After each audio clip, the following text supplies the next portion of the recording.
Time now for your forewarned weather with Nate Larson. All right, happy Friday, Utah. The Colonial Flag shot here at ABC4, still showing a little bit of a south wind, some breezy conditions. Hey, temperature-wise, we're actually average for this time of morning, 71 degrees right now. We had some really strong wind gusts yesterday with thunderstorms that were out in the West Desert. Tooele County had 76-mile-per-hour wind gusts reported. Grantsville, 66. The Junction, 66 as well. Leeds and Knowles, over 60-mile-per-hour wind gusts reported there. Haven't seen any damage reports from those strong wind gusts, but certainly had some blustery conditions out there with some of the thunderstorms that moved through. Some showers, even some thunderstorms across southern Utah. Black Desert Sky Cam showing off some of the video from what we saw yesterday, some of the breezy winds as well.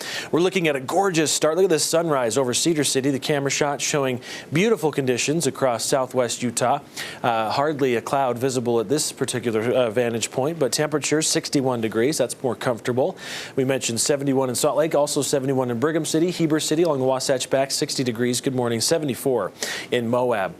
We still have moisture lingering this morning. There are still a few light showers across some of the Beehive State. As we continue into the afternoon, we'll see quite a bit of sunshine, but with moisture still in the area, coupled with the storm system to the north of us lifting northeast, we'll see another chance for some more scattered to isolated showers. Best chances being in the southern central mountain areas, lifting north throughout the evening into the Wasatch Front. This is about 8 o'clock this evening. So keep your eye to the sky. This is showing a good chance for Utah County into the Salt Lake area. And then late tonight, overnight into Saturday, could have some lingering nocturnal showers and thunderstorms into Saturday, with a chance hanging on for tomorrow as well. Not going to be a washout of a Saturday. Notice the southern half of the state, we're in the clear. This is 6 o'clock already on Saturday. But throughout the evening, as a weak disturbance passes through the ridge that's shifted southeast, we'll continue to see that small risk of a few isolated storms, even for the Wasatch Front, before we clear out into Sunday. So, hey, we'll take whatever rain we can get. We've only had 0.02 of an inch at the airport this month. It's been a dry month overall, typically our driest month of the season, but we usually end up with about 1/2 inch of rain, and we're nowhere near that just yet. Flash flood potential showing possible conditions across southern Utah.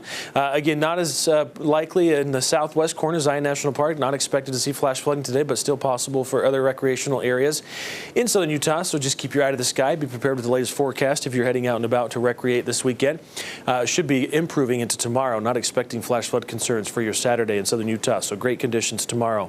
Winds are going to pick up over the weekend. So with storms passing to the north of us, it is going to generate a pressure gradient. With that pressure gradient between highs and lows, you tend to see winds increase. So increasing winds across the southern and central part of the state.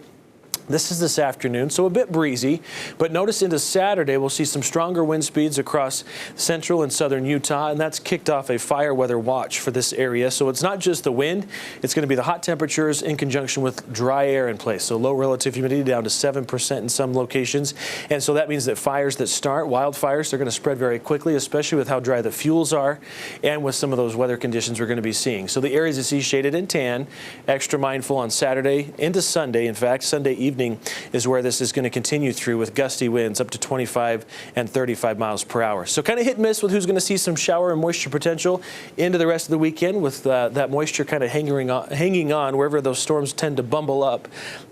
I can't speak this morning. 106 for the high in St. George for your Friday. Still a slight chance of a storm.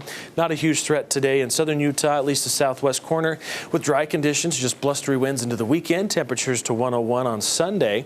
Normal high temperatures 102 for St. George this time of year, up to 105 Thursday. Could see a slight chance of shower activity return towards the end of next week. Isolated storms for the Wasatch Front today and on Saturday. Temperatures in the mid-90s. We're close to average, even cooler than average on Sunday with 93, breezy winds, and dry weather shaping up for next week with temperatures rebounding. Not till Thursday, though, about 100 degrees on Thursday. Should be pretty toasty out there, but close to average for much of the middle of next week. Quick check on traffic conditions. That Park City drive still looks great. It's only a 30-minute drive from Park City to Salt Lake, and from Salt Lake up the canyon to Park City, so we've had nice conditions out there. A look at Weber-Davis County into the North Salt Lake area, also showing green lines out there, meaning no issues with traffic flow coming through Centerville, Bountiful into Woods Cross. That drive from Ogden to Salt Lake is 29 minutes, which is average. So drive safely out there, Matt.